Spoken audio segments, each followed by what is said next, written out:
Zazaların Kayıp Tarihi, Katmanlı Göç Teorisi. Bölüm 1. Giriş. Bir gizem. Türkiye'nin doğu ve güneydoğu dağlarında Fırat ve Dicle nehirleri arasında yaklaşık 2 ile 3 milyon kişinin konuştuğu bir dil var. Zazaca. Bu dil Kürtçe değil, Türkçe de değil. Peki nedir? Modern dil bilim, Zazaca'nın 2000 yıl önce yok olan bir imparatorluğun diliyle akraba olduğunu keşfetti. Part İmparatorluğu. Peki Zazalar nereden geldi?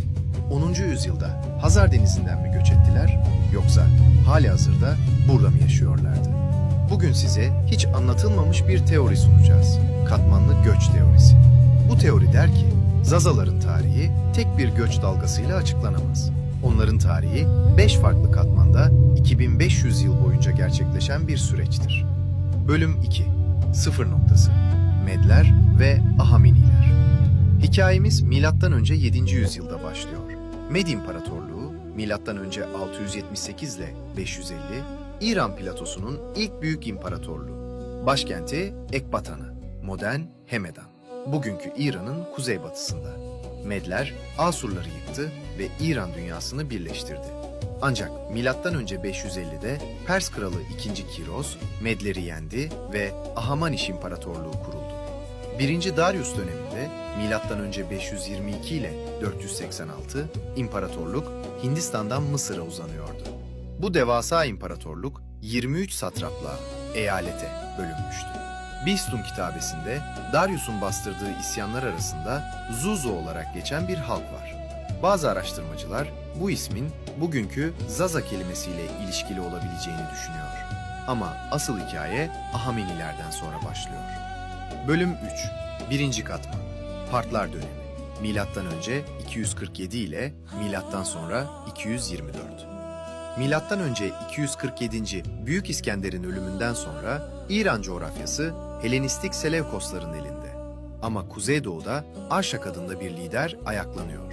Böylece başlıyor Part İmparatorluğu. Milattan önce 247 ile milattan sonra 224. Bu imparatorluk 470 yıl boyunca Roma'nın doğudaki en büyük rakibi olacak. Partlar batıda Fırat Nehri'ne kadar geldi. Roma ile yapılan antlaşmada Fırat sınır oldu. Ve tam bu noktada hikayemizin merkezi ortaya çıkıyor. Amit, bugünkü Diyarbakır. Amit, M.Ö. 85 ile 69 yılları arasında Part hakimiyetindeydi. Sonra Roma'ya geçti. Ama bölgedeki İrani kültürel etki devam etti. Dilbilimsel keşif. Zazaca eşittir Partça'nın akrabası. Modern dil bilimin en şaşırtıcı keşiflerinden biri Zazaca Partça ile akrabadır. Alman dilbilimci Profesör Jos Gippert, Zazaca'nın Partça ile muazzam yakınlık gösterdiğini tespit etti. Bölüm 4. 2. Katman. Sasaniler ve Kustu Adurbadagan. 224 ile 651. MS 224. Part İmparatorluğu çöküyor. Yerine Sasani İmparatorluğu kuruluyor. Kurucusu Ardaşir I, kendine Ahamenilerin varisi ilan ediyor. Sasaniler 427 yıl boyunca 224 ile 651 İran coğrafyasını yönetti.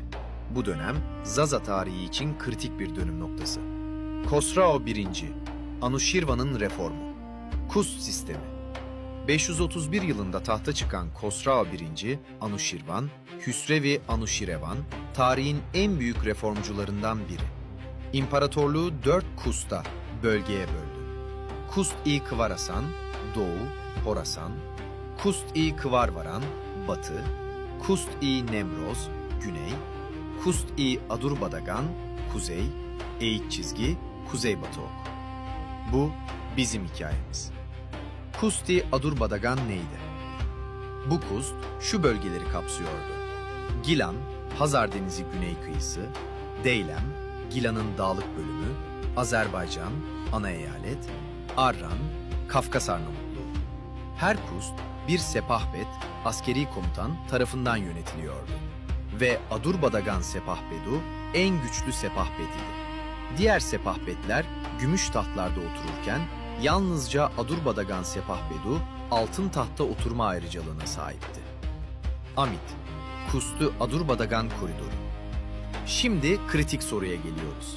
Amit, Diyarbakır bu sistemde neredeydi? Amit, Sasani-Bizans sınırında ikinci savunma hattının en önemli şehriydi. Birinci savunma hattı: Nisibis, Nusaybin, Dara Singara.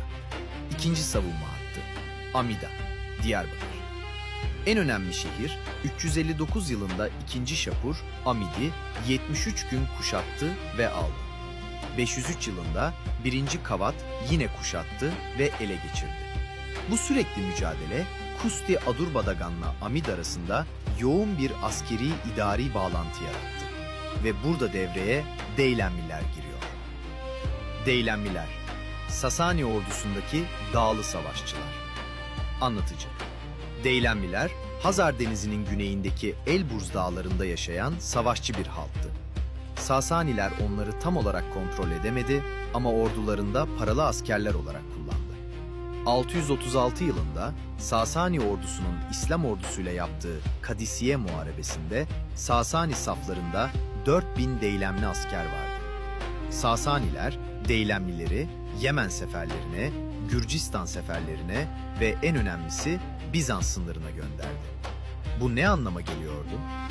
Gilan-Deylem bölgesiyle Amit, Diyarbakır arasında sürekli bir askeri hareketlilik. Deylemliler yüzyıllar boyunca bu koridorda hareket ettiler. İkinci katman: Sasani döneminde 224 ile 651, Deylem bölgesi ile Zaza coğrafyası arasında idari ve askeri bağlantı kuruldu. Deylemliler, Amit çevresinde askeri görev aldılar ve bölgeye aşinalık kazandılar. Bölüm 5. 3. katman: İslam fethi ve Deylem'in direnişi. 651 ile 932. 651 yılı. Son Sasani kralı 3. Yazdegerd, Arap ordularından kaçarken öldürüldü. Sasani İmparatorluğu tarihe karıştı. İran coğrafyası hızla Müslüman Arapların hakimiyetine girdi. Ama bir bölge direndi: Deylem. Deylem'in 3 asırlık direnişi. Anlatıcı: Deylem halkı yaklaşık 3 asır boyunca İslam ordularına direndi. Abbasi halifesi Memun, 813 ile 833 dönemine kadar bölgeye tam 17 sefer düzenlendi. Ama Deylem fethedilmedi. Neden? Coğrafya. Sart dağlık arazi, Arap süvarisinin manevra kabiliyetini sınırladı. Deylemli savaşçılar, yerli coğrafyayı bildikleri için avantajlıydılar. Deylem'in İslamlaşması. Alevi Zeydi misyonerliği. 9. yüzyıl. Abbasi halifeleri Ali evladını takip ediyordu ve Ali evladı Deylem'in Sart dağlarına sığındı. 176 bölü 792. Ali soyundan Yahya bin Abdullah, Abbasi baskısından kaçarak Deylem'e sığındı. Burada Aslamiyeti yaymaya başladı. 287 bölü 900. Hasan bin Ali el-Utruş, Nasır Lil-Hak, Deylem'de aktif misyonerlik faaliyetlerine başladı ve şaşırtıcı bir sonuç elde etti. Yaklaşık 200 bin Deylemli Müslüman oldu. Bu bölge nüfusunun neredeyse tamamıydı. Deylem halkı Şii Zeydiye mezhebini benimsedi.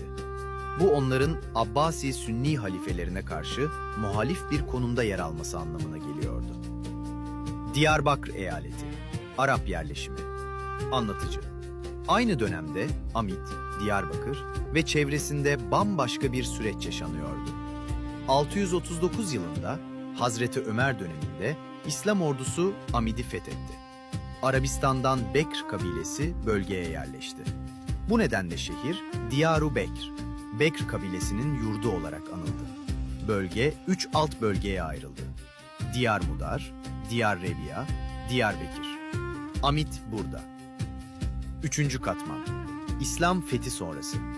651 ile 932. 2 paralel süreç işledi. Deylem'de Zeydi İslamlaşma, batıya yönelme potansiyeli. Amit'te Arap yerleşimi ama İrani kültürel unsurlar varlığını sürdürdü. Bölüm 6. 4. katman: Büveyhiler dönemi. 932 ile 1055. 932 yılı. Deylem dağlarından 3 kardeş çıkıyor: Ali, Hasan ve Ahmet bin Büveyh. Bu 3 kardeş tarihin akışını değiştirecek. Çünkü onlar Deylem kökenli bir hanedan kurarak 110 yıl boyunca İslam dünyasının kalbine hükmedecekler. Büveyhilerin yükselişi 322 ile 934. Ali bin Büveyh, Şiraz'ı, Fars fethetti. 324 ile 935. Ahmet bin Büveyh, Kirman'ı aldı. 326 ile 937. Ahvaz ele geçirildi. Ve nihayet 945 ile 19 Aralık Ahmet bin Büveyh Bağdat'a girdi. Abbasi halifesi Müstekfi Billah mecburen lakaplar verdi. Ali, İmadü'd-Devle, devletin desteği. Hasan, Rüknü't-Devle, devletin direği. Ahmet, Muizzü'd-Devle, devletin yücelticisi. Böylece 3 büveyh kolu oluştu. Fars kolu, Şiraz, İmadü'd-Devle, Rey ve Cibal kolu, Rüknü't-Devle, Irak ve Bağdat kolu, Muizzü'd-Devle. Deylemli askerlerin batıya akını. Büveyhi ordusunun çekirdeğini Deylemliler oluşturuyordu. 935. İmadü'd-Devle, Kirman'ın fethi için Muizzü'd-Devle'ye 1500 Deylemli artı 500 Türk savaşçı verdi. Deylemli askerler piyade savaşında güçlüydüler. Dağlık araziye alışkın, açlığa dayanıklı. Ama bir zayıflıkları vardı. Süvari birlikleri zayıftı. Tarihi kaynaklar, Deylemlilerin 933 ile 1055 yılları arasında Fırat, Murat, Dicle nehirleri ve Dersim bölgesine yerleştiklerini kaydediyor. Büveyhilerin Diyarbakır hakimiyeti 978 ile 984. 978 ile 984 yılları arasında Büveyhiler Diyarbakır bölgesine hakim oldular. Bu dönem kısaydı ama sembolik olarak çok önemliydi. İlk kez Deylem bölgesiyle Diyarbakır arasında doğrudan siyasi ve askeri bir bağlantı kurulmuştu. Deylemli askerler doğrudan Diyarbakır'da varlık gösterdiler. 4. katman Büveyhiler dönemi 932 ile 1055. En yoğun göç dalgası. Deylemli askerler Fırat, Dicle, Dersim, Çermik, Siverek hattına yerleştiler. Alevi Zeydi kimlik güçlendi. Ruzbihan isyanı ve Deylemlilerin çözülüşü 956 ile 957. Ama her şey yolunda gitmedi. 956 Muizzü'd-Devle'nin güvendiği Deylemli kumandan Ruzbihan isyan etti. Kardeşleri de katıldı. Deylemliler onu reyhan, kokulu bitki sunarak emir seçtiler. 957 Erbak Savaşı. Muizzü'd-Devle Türk süvarileriyle Ruzbihan'ı ezdi. Ruzbihan Dicle'de boğduruldu. Bu isyandan sonra Muizzü'd-Devle Deylemlilerden vazgeçti. Ordusunu Türkleştirdi. Oğlu İzzü'd-Devle'ye vasiyeti, Deylemlere güvenme, Türkleri kullan. Büveyhi ordusundan dışlanan Deylemli askerler başka bölgelere dağıldı ve birçoğu batıya, Fırat, Dicle, Dersim hattına yerleşti. Bölüm 7 5. katman Selçuklular, Moğollar ve son göçler 1055 ile 1256. 25 Aralık 1055 Selçuklu Sultanı Tuğrul Bey Bağdat'a girdi. Abbasi halifesi El-Kaim, Tuğrul Bey'i sultan ilan etti. Son Büveyhi hükümdarı El-Melikür-Rahim esir alındı. Büveyhi devleti 110 yıllık hakimiyetinin sonunda tarihe karıştı. Deylem'den son göçler. Büveyhilerin yıkılışı Deylem halkı için bir dönüm noktası oldu. Tarihi kaynaklar der ki, 1055 yılında Selçukluların Büveyhileri yıkması üzerine Deylem halkının bir kısmı yavaş yavaş yerli halkla karıştı.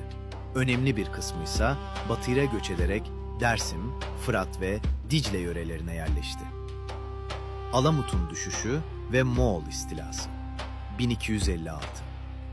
Deylem bölgesinde Alamut Kalesi hala direniş sembolüydü. 1090'da Hasan Sabbah tarafından ele geçirilen kale, İsmaililerin merkezi olmuştu. Ama 1256 yılında Moğol hükümdarı Hülagu Han Alamut'u kuşattı. Kale düştü. İsmaili devleti yıkıldı. Deylem'in gücü tamamen kırıldı. Bu felaketten sonra son Deylemli göç dalgaları Anadolu'ya yöneldi. Türk göçleri ve coğrafyada erime. Ama 11. yüzyıldan itibaren Anadolu'da başka bir süreç yaşanıyordu. Türk göçleri. 1071 Malazgirt Savaşı'ndan sonra Oğuz Türkler Anadolu'ya akın etti. Doğu Anadolu'nun demografisi değişmeye başladı. Zazalar kuzey ve doğu dağlık bölgelere çekildi. Güney ve batıda ise Türk ve Kürt göçleriyle karıştı. 5. katman Selçuklu-Moğol dönemi 1055 ile 1256 son göç dalgaları. Ama artık Zazalar Türk göçleriyle Anadolu içlerine doğru coğrafyada eriyordu. Bugünkü dağlık kuşak, Dersim, Bingöl, Palu bu sürecin sonucudur. Bölüm 8. Sentez. Katmanlı göç teorisi. Şimdi geriye dönüp bakalım. Zazaların tarihi 5 farklı katmanda şekillendi. 1. katman Partlar dönemi. Milattan önce 247 ile milattan sonra 224. İlk yerleşik İrani nüfus. Zazacanın Partça ile akrabalığı bu döneme dayanıyor. Amit çevresi Part Roma sınırında stratejik bölge. Toponimi Çermik. Çermuk eşittir sıcak su. Siverek, Gerger. 2. katman Sasaniler ve Kustu Adurbadagan 224 ile 651. İdari askeri bağlantı. Kosrao I.'nin Kust reformu, Gilan, Deylem, Azerbaycan'ı Kustu Adurbadagan altında birleştirdi. Amit, Sasani-Bizans sınırında ikinci savunma attı. Deylemli paralı askerler bu koridorda hareket etti. 3. katman İslam fethi ve Deylem'in direnişi 651 ile 932. Zeydi İslamlaşma.